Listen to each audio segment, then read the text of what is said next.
Average average average मेरी bike मेरी scooty average क्यों नहीं दे रही है, इससे आपका एवरेज बहुत ज़्यादा बेस्ट हो जाएगा। अगर इसके बाद भी अगर आपका एवरेज सही नहीं कर पा रहा ना कोई बंदा, तो भाई मेरे पास लेके आओ, मैं करके दूंगा, जैसा आप चाहते हो वैसा ही एवरेज कर दूंगा।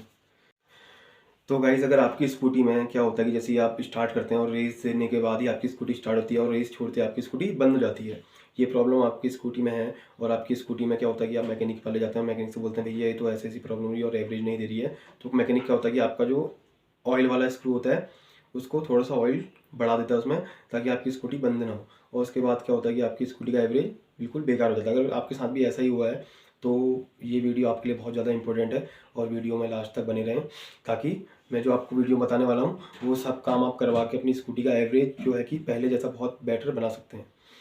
तो क्या होता है कि लोग कहते हैं कि भैया यार पहले मेरी स्कूटी 200 रुपये के तेल में 70 से 80 किलोमीटर चलती थी, लेकिन अब वही स्कूटी 200 रुपये के तेल में सिर्फ 40 से 50 किलोमीटर चल रही है।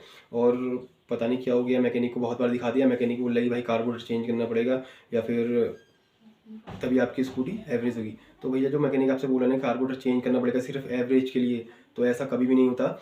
जब आपका कार्बोरेटर तभी ख़राब होता है जब वो मिसिंग करना शुरू कर दे। मिसिंग का मतलब कि जब आप चलते हैं रोड में, आप एक फ्लो में चल रहे हैं और आपको बीच में ऐसा लग रहा है कि भाई जैसे तेल खत्म होने वाला है, पग पग जैसे तेल खत्म होने वाला होता है वैसे ही आपको फील आ रहा है, लेकिन आपकी स्कूटी बंद नहीं हो रही, चलती रह रही है। और बार बार बीच बीच में आपको ऐसा लग रहा है कि जैसे कि उसमें तेल खत्म होने वाला है। तो अगर ऐसा आपके साथ हो रहा है तो तभी आपकी स्कूटी का कार्बोरेटर ख़राब होता है। लेकिन वो जब जो मैं आपको बताऊँगा जितनी भी सेटिंग है ये सब करने के बाद अगर वो मैकेनिक आपसे बोल रहा है ना कि कार्बोरेटर चेंज करना, तब तो सही बोल रहा है। अगर वो बिना ये सब चीज़ सेटिंग चेक करे अगर आपसे बोल रहा है कि आपका कार्बोरेटर ख़राब हो चुका है, तो भैया उस मैकेनिक से बिल्कुल भी काम ना करवाएं। अगर आपके उसमें ऐसी प्रॉब्लम आ रही है और अगर आप मेरे पास आ सकते हैं, मैं भीमताल में रहता हूँ, उत्तराखंड, नैनीताल भीमताल में, अगर आप मेरे पास आ सकते हैं काम कराने के लिए, तो मैं आपको आपकी स्कूटी की बहुत बेस्ट एवरेज निकाल के दूंगा। जो उसका इंजन का परफॉर्मेंस होता है उसके अकॉर्डिंग, जो एवरेज जो हम चेक करते हैं ना वो इंजन के परफॉर्मेंस के अकॉर्डिंग चेक किया जाता है। जो आपका स्पार्क प्लग होता है, स्पार्क प्लग को खोले बगैर अगर कोई मैकेनिक आपसे बोल रहा है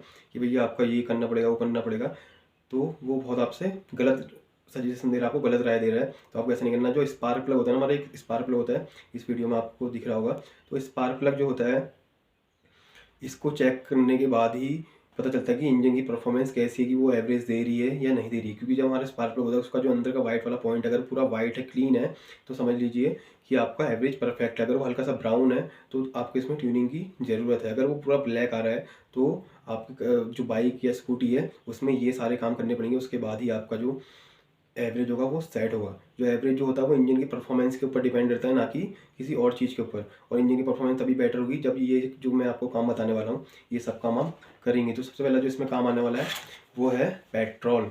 सबसे पहले पेट्रोल, जब भी आप पेट्रोल में तेल भराने जाते हैं तो जो पेट्रोल वाला होता है वो आपसे क्या बोलता है कि भाई जीरो चेक कर लेना है एक बार। तो आपने जीरो तो देख लेते हैं, लेकिन बगल में जो एक चीज़ होती है डेंसिटी, डेंसिटी आपको बहुत जरूरी होती है देखने की। जो डेंसिटी होनी चाहिए वो होनी चाहिए 738 लास्ट। 738 से अगर ऊपर जा रही है डेंसिटी, जितनी डेंसिटी आपकी जितनी कम होगी ना उसका उतना एवरेज आपका अच्छा होगा। और अगर जितनी डेंसिटी ज़्यादा होगी तो आपका एवरेज उतना ही कम होगा। तो आपको ये चेक कर लेना है। अगर डेंसिटी 738 से ज़्यादा है तो आपको वहाँ पे, अगर थोड़ा बहुत तो वेरिएशन चलता है, एक दो का वेरिएशन चलता है, अगर ज़्यादा वेरिएशन है 7 या 8 का डिफरेंस आ रहा है कि कहीं पे 738 है और कहीं पे 745 या 46 है, तो आपको वहाँ से पेट्रोल नहीं भराना है। सबसे पहले तो आपको जगह को चेंज करके दूसरी जगह से पेट्रोल भराना है, जिससे आपकी बाइक का स्कूटी का एवरेज बेटर हो। तो सबसे पहले हमने पेट्रोल की बात कर ली, जो सबसे बेसिक चीज़ होती है पेट्रोल, पेट्रोल की हमने बात कर ली है। तो इसके बाद जो आता है हमारा वो आता है स्पार्क प्लग। स्पार्क प्लग क्या होता है कि जो स्कूटी होती है ना, स्कूटी के अंदर साइड स्पार्क प्लग होता है। और बहुत से मैकेनिक क्या होते हैं कि स्पार्क प्लग खोलते ही नहीं। अगर उनको लगता है कि हाँ यार स्कूटी एक सेल्फ में स्टार्ट हो रही है या फिर एक किक में स्टार्ट हो जा रही है, तो सर्विस के दौरान वो चीज़ें खोलते ही नहीं हैं।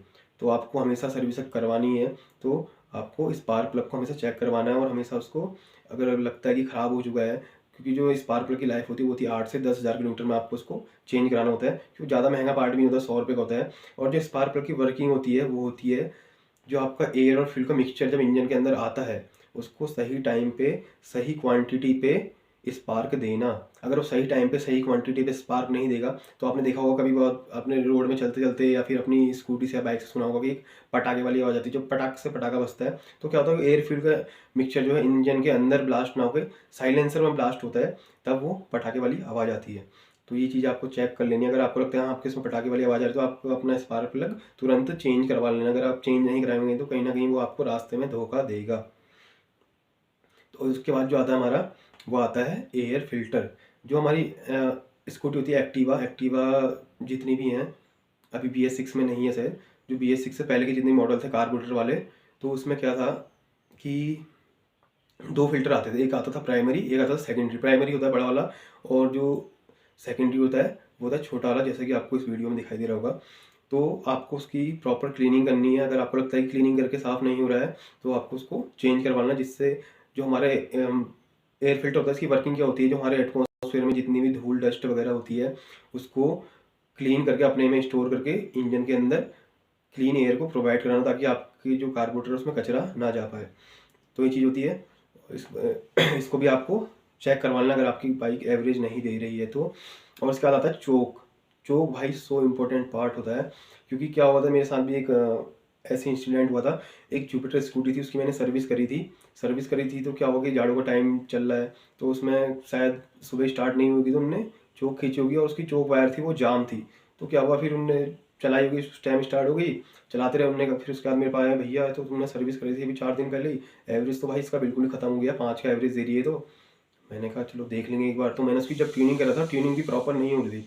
अगर आपकी ट्यूनिंग सेट नहीं हो रही है, तो आपको क्या करना है, चोक को हमेशा चेक करना है। जब मैंने उनकी चोक खोली तो देखा भाई चोक वायर खींची रह रही थी, और चोक वायर ख़राब हो गई थी उसमें। उसके बाद जब मैंने चोक वायर वो चेंज करी है, तो भाई उसकी ट्यूनिंग एकदम परफेक्ट हुई, और एवरेज भी परफेक्ट एवरेज हो गया था।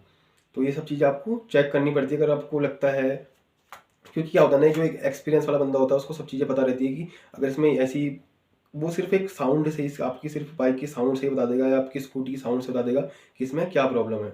तो ये चीज़ें होती हैं, और हम वो चीज़ें करके देते हैं। और इसके बाद जो आती है वॉल्व क्लियरेंस। वॉल्व क्लियरेंस करना भी बहुत ज़्यादा ज़रूरी होता है, क्योंकि अगर वॉल्व क्लियरेंस भी अगर अगर मान लीजिए आपका वॉल्व कोई टाइट हो रहा होगा, तो क्या होगा, आपके इसमें ट्यूनिंग कभी भी प्रॉपर सेट नहीं आएगी। तो आपको हमेशा वॉल्व क्लियरेंस प्रॉपर रखनी है। जो कार्बोरेटर साइड होती है इनलेट वाली, तो उसमें क्या करना पड़ता है आपको, 0.002 का 2 mm का गैप रखना पड़ता है। वो उसका जो एक टूल आता है, वो आता है फिलर गेज से आपको उसको चेक करना होता है। जो आगे वाला होता है उसको, जो आगे वाला होता है उसकी जो थोड़ा सा ज़्यादा रखनी पड़ती है, 0.003 mm उसकी वॉल क्लियरेंस रखनी पड़ती है, ताकि जो आपका कॉम्बिनेशन है इंजन के वॉल का वो बना रहे। क्योंकि जो हमारा पीछे वाला वॉल होता है वो बड़ा होता है, और आगे वाला वॉल होता है छोटा होता है। तो इस वजह से हमको जो उसकी वॉल क्लियरेंस है, वो वॉल क्लियरेंस है, उसको सेटिंग उसके अकॉर्डिंग ही करनी पड़ती है। और इसके बाद जो आता है हमारा इंजन ऑयल का सबसे मेन रोल होता है ना उसके, जो अगर आप ओरिजिनल इंजन ऑयल डलाते हैं तो वो बहुत ही बेटर परफॉर्मेंस करता है आपकी स्कूटी में। आपके उसमें स्कूटी को हीटिंग से बचाता है, वेयर एंड टेयर से बचाता है, और जो आपके पार्ट्स हैं उनको ईजिली रन करने पे ईजिली रनिंग देता है, मतलब ईजिली वो रन कर पाते हैं आपस में। अगर आप लोकल इंजन ऑयल डला देते हैं, लोकल इंजन ऑयल मैंने देखा है कि पहाड़ों, मतलब जहाँ पे हम ऐसी जगह पे जहाँ पहाड़ होते हैं, जहाँ पे बहुत कम मैकेनिक अवेलेबल रहते हैं, जिनको बहुत ज़्यादा कम नॉलेज होती है, वो लोग अगर वहाँ पे होते हैं तो वो क्या करते हैं कि भाई सबसे ज़्यादा सस्ता ऑयल रख लेते हैं, बहुत ही चीपेस्ट वाला। जैसे कि मैंने बहुत सारी वीडियो बनाई है इंजन ऑयल के ऊपर, आप देख सकते हैं उसमें जाके। और सबसे जो बेस्ट इंजन ऑयल आता है मोटोल का, मैं वही यूज़ करता हूँ, मोटोल और कैस्ट्रॉल का ओरिजिनल ही यूज़ करते हैं। अभी क्योंकि कैस्ट्रॉल में बहुत ज़्यादा डुप्लीकेसी आती है। अगर आपको देखनी हो इंजन ऑयल की वीडियो, तो मेरे इस यूट्यूब चैनल पर वीडियो है, उसको आप देख सकते हैं। और इससे क्या होता है, अगर आप लोकल डालते हैं तो आपके इंजन में बहुत ज़्यादा इफेक्ट पड़ता है, आपके इंजन को बहुत ज़्यादा एफर्ट लगाने पड़ते हैं। तो आपको हमेशा ओरिजिनल इंजन ऑयल ही यूज़ करना, चाहे आप कोई सी भी कंपनी कर रहे हैं, ओरिजिनल ही इंजन ऑयल यूज़ करें अपनी बाइक और स्कूटी में। और इसके बाद जो आता है हमारा, वो आता है टायर प्रेशर। टायर प्रेशर भी बहुत ज़्यादा जरूरी होता है, क्योंकि क्या होता है कि आजकल जो चल रही है नई बाइक स्कूटी, उसमें ट्यूबलेस टायर देने शुरू कर देंगे, क्योंकि जो ट्यूबलेस टायर होते हैं उसमें कहीं ना कहीं से हवा ऑटोमेटिक ही निकल जाती है। तो आपको हमेशा 10 से 15 दिन में एक बार अपना वो चेक करवा लेना टायर का प्रेशर। तो गाइज ये सब चीज़ें हैं। तो सबसे पहले मैंने आपको बताया कि आपको पेट्रोल को कैसा भराना है। स्पार्क प्लग आपको हमेशा NGK चैंपियन बॉस कंपनी का ही ओरिजिनल ही डलवाना है। उसके अलावा कोई भी थर्ड पार्टी का कोई भी नहीं डलवाना है। इन तीनों के अलावा कोई भी कंपनी आज तक का स्पार्क प्लग नहीं बनाती। बाकी सब चाइनीज़ आइटम आते हैं जो बहुत ही लो क्वालिटी के, लो ग्रेड के और बहुत ही घटिया होते हैं। इनको आपको कभी भी नहीं डलवाना है। और इसके बाद आपका एयर फिल्टर है, उसको आपको हमेशा क्लीन करवाना है। कार्बोरेटर की सेटिंग करवानी है, उसको प्रॉपर क्लीन करके, उसके जितने भी BC स्क्रू है, उसका एयर स्क्रू है, और उसके जितने भी जेट हैं उनको प्रॉपर क्लीन करके एयर अप्लाई करा के पूरे जितने भी होल हैं उनको प्रॉपर खुलवा लेना है, जिससे कि उसमें एयर सप्लाई प्रॉपर हो सके और आपका कार्बोरेटर अच्छे से क्लीन हो पाए।